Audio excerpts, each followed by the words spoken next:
Gift देवे Santa কেন দুষ্টু করো তো তুমি হ্যাঁ মুখেরটা গিলে নে দুষ্টু করিস না তা এখন কি ভালো হয়ে গেছিস কি হয়ে গেছিস এখন তাই বদমাইশি করিস নি আজ সারাদিন ওহো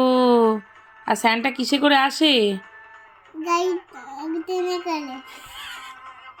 রেনডিয়ারে করে আসে তো ট্রেনে করে আসে তুই তো বলি রেনডিয়ারে করে আসে ট্রেনে করে কেন যায় না তা কি দেবো তোকে দিয়ে পয়সা কোথায় রেখে দিবি মাথায় রেখে দিবি সেটা কি স্যান্টা নিয়ে যাবে তারপর স্যান্টা সেই টাকা দিয়ে কি করবে ট্রেনে করে ওরে বাবা রে তোকে গিফট দেবে বলেছে কবে দেবে আজকেই দেবে কখন হ্যাঁ বলেছে দুষ্টু করছো না তো তুমি খেয়ে নিচ্ছ তো ঠিক আছে।